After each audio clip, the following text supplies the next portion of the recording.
What's up, guys? I want to talk about this spring game, Florida Gators 2022. Let's just get going with it, talk about the offense. Still haven't been able to catch the game yet. I've seen some of the highlights. It was really nice it was an actual game and not some kind of glorified practice or scrimmage like a Muschamp or a McElwain would have had. Or a Dan Mullen not getting to have it with COVID and everything. So truly a spring game. Spurrier on the broadcast, always good to hear him. He's always got some really good stuff to say. Napier was on the field watching the quarterbacks from the quarterback's view. He said that's something he does every day in practice, which I thought was interesting. He said that helps him to give them better feedback, which you could see the development from Anthony Richardson. Kid looked night and day better than last year throwing the ball, looked very comfortable in the pocket. All those practice reports from these media guys with their glorified 15 minutes thinking that they were going to pull something from, their 15 minutes of routes on air, talking about he's inaccurate and the quarterbacks look crappy this spring and haven't looked great and blah, blah, blah. Well, I think he put that to bed, and I've been preaching to you guys, don't put any stock into that stuff. I've been a fan for so long now, since I was a kid, and I can just go ahead and tell you that anything you read in the news, pick your poison with that. Pick out bits and pieces. The stuff you hear the most consistent is usually some of that. It has some truth to it. But again, the media, they get 99% of it wrong, after spring practice. Half the guys that were balling out in spring do nothing in the fall. I'd say more than half, 75%. Usually one or two of those names you hear about in the spring will translate over into the fall. So the reports about Anthony, I don't think that's really how he was performing the entirety of practice. You never know what they're really working on in practice or if the accuracy was really that important in that segment of practice. So a lot of what you hear is secondhand knowledge. It's just like if you pass something around a room, by the time it gets to the other side, it's going to change. Offense, gets straight into it. Ant was 18 of 24, 207 yards, 6 carries for 22 yards, 3 touchdowns, 1 rushing touchdown, 2 passing touchdowns. Again, Anthony was electric. Looked good with his legs. Couple of those runs, he would have got even more yards on if it wasn't like two-hand touch on the quarterbacks. If there had been true tackling, he'd have probably took it, to the house. Probably would have ended up with 4 plus 5 touchdowns in that game. We have no backup. That's the scary part. Jack Miller, reports were coming out pretty positive about him. He was a clear number 2 guy. That he was the most accurate of the 4 quarterbacks, which I find hard to believe after watching him in the spring game. He looked atrocious. I am very concerned for our Gators right now, knowing what's behind Anthony Richardson, his health issues, staying healthy. So let's all just pray that the kid stays healthy this year and doesn't get hurt, man, because without him, we're in serious trouble. I wouldn't even be opposed to taking another transfer at quarterback right now because I think Jack Miller is that bad. I never understood the take of taking him in the first place. Never really thought he was going to be a good backup. He never got past 3rd string at Ohio State. And I'm sorry, I think Florida is, equal to Ohio State. And we shouldn't be digging or reaching for players. Which, by the way, guys, we just landed a commitment from Tyree Patterson. Easter commitment. I'm sorry, guys, I'm messing this up. An Easter commitment from Tyree Patterson. This is kind of breaking news. Just came out. He's a 3-star kid. No composite ranking, an 8.6 3-star. Kind of a mid-low 3-star on 247. Not a very exciting pickup. I was really shocked it was even committable. Thought he was a walk-on at first. So not a great start to Billy Napier's recruiting, to be honest with you guys. I've been telling y'all we need to start getting some commitments. This kind of scares me that we're reaching and this desperate to get some news or get some excitement after the spring game to take a kid like this. I know Billy wants a deeper receiver room, and this kid's got the stats. He's 1,000 yards on the season last year, 13 touchdowns. So potential's there. He could be a big riser later in the season. Let's just hope the eval was good on this kid and trust Billy for now. But I'm starting to have a little doubt creep in. I'm trying to, remain, faithful, in believing in the plan, and I'm going to. I think it's just going to take some time. But yeah, we got a commitment today, so that's kind of cool, I guess. Maybe some moral pop, and this will help us pick up some momentum.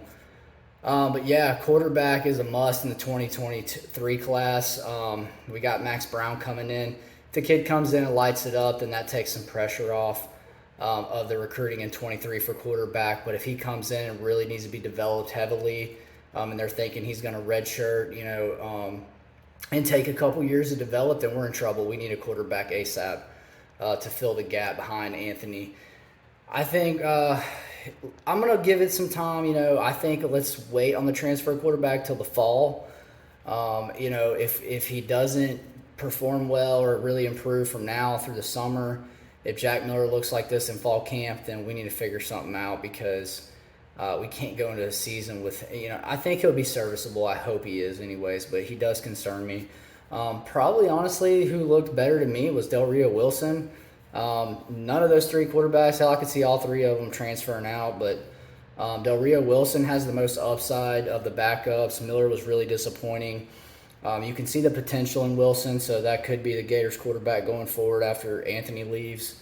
But honestly, I think we're going to see a brand new person, Max Brown or somebody else, take Florida by the reins, down the road. So practice reports were definitely just way off, guys. I just don't put a lot of stock in that over years of listening to 247 on these Gators websites. So offensive line was just okay.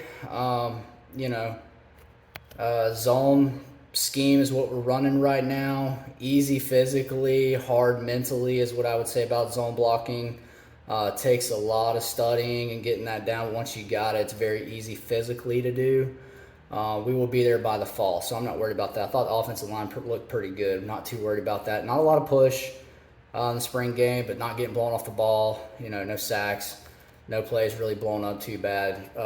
Running backs at least getting no gain or getting positive yards. Tight end, shocker. Let's just say that now. Biggest position besides receiving, production lost, injuries there. Wide receiver is just okay. They weren't great at all. Nothing spectacular. Definitely need to transfer there, guys. Route running was awful in the spring game. The route trees are completely different, in my opinion. They made catches consistently, no drops, so I was happy about that. But there's no explosive, no playmakers, no big plays in there to me. But again, as long as they can be consistent, if we can get the transfer portal to give us just one playmaker, I think we can be successful this year. And those guys still have time to develop, and definitely get their hands a little better, get their route work. Route trees, they're different route trees, so of course they're going to be rusty on that. They haven't run this tree system, so once they get the route trees down, I think you'll see the receivers in the fall look a whole lot better. I don't want to say a whole lot better, a little bit better. Let's not give them too much credit here because they did not look too good. There's no number one or number two guy with the receivers. Everybody looks like a third option on the best teams out there. Montrell Johnson, let's go to running backs, looked really good. To me right now, it looks like 1A, 1B, Montrell lingered. You could tell those guys were both on the blue team. Those are going to be your starters. Bowman just has been a disappointment a little bit. I think he'll get a few carries here and there. He's going to be a gadget player. Definitely think special teams, return guy. He's going to be electric, but can't stay on his feet. Like I said in the last podcast, you could tell he goes down very easy, slips a lot. Just not a guy that can run up the middle. He's just not a big, heavy dude. He looks super light, super frail out there. Real lean and cut, like I said, Brandon James type of guy. Lingard and Montrell are the dudes in this offense. They are going to put up 1,000 yards, probably almost a piece, I believe. Lingard, we didn't get to see a lot from him. Real disappointing. I heard rave reviews. He crushed it this spring. I still think he's actually probably the starter. Montrell is a stud, and he cuts and gets upfield. He's got power, big, stout frame. He's going to be a beast on the goal line for us. Lingard pulled a hamstring, so he'll be back and fine by the fall. But, yeah, it was disappointing because the kid deserved to get his shine after how hard he worked in the spring. I heard he was the best of all three running backs. So not a lot of opportunities for those guys in general anyways. We did throw it quite a bit. Like I said, 24 passes for Richardson, not including the other quarterbacks. So lingered, with that hammy. He'll be fine. A couple weeks, he'll be back. Bowman's definitely the number 3 guy. He's still got ways to go before he gets on the field and gets a lot of carries, I think. No depth, just a big gap between the 1s and the 2s on this roster in general. That's the key. I really think you're going to see an exodus of probably 15 to 20 players in the spring transfers out, and probably 8 to 10 guys transfer in. So that's kind of the storyline. That all the press conferences of Billy Napier, that's what he said so far to us. So we'll just have to see where that goes. Defense, slightly disappointing, guys. 34-0 kind of says it. It is a spring game, but hey, that's all I have to evaluate right now. Safety played, okay. They did pretty good. No blown coverages, no big plays over the top. There was no deep balls. That was another thing. If you're nitpicking here over Richardson, I'd say there was no deep balls in the game. That was a little concerning. But I've heard they've been really bad with deep balls in practice, so that was kind of accurate. So I'll give the guys a little credit in the media there, but they stayed over the top. No deep balls, no long touchdown passes. So again, let's give the safeties credit for that. In a real game, I think this defense would have looked a whole lot different, very vanilla. But they looked real sluggish, didn't play very snappy. Got to the quarterback a couple times. We'll be able to rush the passer. We know that. We've got legit pass rushers on this team, guys. So Cox is going to be a force to be reckoned with. He was real quiet, had a penalty, which is, what Cox does. He always gets a penalty, it seems like the worst time. Didn't over pursue. That was something I wrote down. They did really good with that. Secondary, Hill, Kimber popped to me off the film.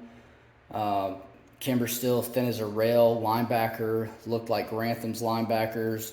Over pursuing, not in the right gaps, lined up wrong. Definitely a big project still with linebackers. A lot of work to do there. So that was a little bit concerning. But again, these guys have been here since December, not very long, a few months. Still got a long ways to go. I think by the season we should see some improvement. I did notice a small improvement in the linebackers from last year, but not a lot. Like I said, it was a little reminiscent of Grantham's linebackers. So take all this with a grain of salt. Again, I want to say that it is a spring game. Spring games are definitely always slanted towards the offense. It's very vanilla on both sides of the ball. One thing Napier pointed out, the Gators need more leaders. I could say the same, just seeing the quotes from players and stuff. There's no true leaders on this team. I think Anthony Richardson's one of them. I think we need some more on defense to step up. Hopefully Ventrell can be that guy or somebody for us. Special teams was very meh, just very average. Nothing exciting to talk about. The walk-on kicker, Adam Holland, I guess, he did pretty good, 40, 50-yarder. So that was pretty impressive for him. I don't think he's our starter. Trey Smack's going to come in. That's his job to lose, guys. Only a few penalties, which was a good sign. Cox offsides, what's new? I wrote that down because that's kind of been his theme since he's been here. He's a hungry guy. He's an edge rusher. That's pretty common for edge rushers to be, a little jumpy off the ball. There was this thing with the turnover chain that they had on offense and defense, or defense with the turnover chain, a touchdown chain. Weston Napier was asked about that thug you stuff in his conference that Miami does, and basically told him that nobody ran that by me, and that will not be happening again. Amen, brother. Preach. Nobody wants to see a turnover chain in Florida. We're about the business. We're about championships. We're not about thuggery and all this, hoopla and just, acting like a child or something. I mean, what is this, Pop Warner ball or something? We're not running out there, celebrating one interception. There is no I in team. We're out there to win and win championships and be a team. We're not out there for all the gaudy, look at me, gold teeth, chains, all this stuff. Like, it shouldn't be about that. I get it, guys want to celebrate and have a good time, but let's be professional. Act like you've been there before. That's kind of my thing. So Napier was not at all excited about hearing about that, and I think we can put that to bed now. So, yeah, anyway. Last thing I want to go over here is just the transfers, guys. Not as worried about tight end. With Zanders, he balled out. The tight ends were heavily involved in the offense. This is a very much pro-style offense. Lean on the run game, play action. A lot of bootleg, running the tight ends out. All the tight ends had catches. Keeter, Zipper, Xanders, and Xanders looks like a pro out there, 6'5", 260, can move, get in and out of his breaks. Xanders looked really good. So yeah, I mean, I think we're fine at tight end. What scares me is depth and injury. So hopefully some of those freshmen, I think if just one of them can come in and play as a freshman, I think we're going to be just fine there. Yeah, if we can find a transfer, that's fine. But I actually think we're good. I think Xanders is actually going to get a lot of production. I think Xanders is going to score some touchdowns, and I could see Xanders with 300 or 400 yards receiving as a tight end this year. That's the shocker of the spring, guys. Even Napier said it. That guy deserves all the praise in the world. He stepped up for his team, and he produced and got a shot in the spring game, and I think that's going to translate over to the fall. Again, I wrote this down. I already went over it. There's no commitments yet. It's scary. We need someone to pop by June. It feels like it's kind of a UF problem with recruiting at this point. It doesn't seem like it's any coach in particular. I do not like the NIL deal stuff. Feels like a scam to take hardworking people's money for athletic. Paying these players when they're getting a free education and, they get stipends. They're fed really well, housing, getting an education that most of us can't afford. Bright Futures doesn't even cover what these kids are getting financially for their degrees. It's just crazy to me. I believe the kids should make money, but it should be an even amount for each player across the board, and the school should fund this stuff. There should be none of this shenanigans that's making recruiting even that much more corrupt and slanted towards the bigger schools with pockets like Texas A&M. I think Florida can compete with them, but I just don't like it. I think it's going to ruin college football and ruin it for the fans, and it's going to turn a lot of people away. Nobody wants people asking more money. Hey, here, give me more and more of your money. I work for a pest control company. Don't ask me for my money to pay for a kid to play football or come to my school. And trust me, I won't complain if we're not winning because of it, because that should not be how the game is played, and that is not why I love the game. So on that note, I thought the spring game was really good. A lot of production, a lot of positives there. The offense moved the ball well. Defense didn't look so great, but again, just keep up with me, guys. I'll put some more material out there. Please like and subscribe to my channel. I'm trying to build something here for y'all. I'm always looking into the Gator content, trying to find the latest news, get all my notes together for y'all, and just give y'all good content. Appreciate y'all's time. Appreciate y'all watching my channel. Thank you.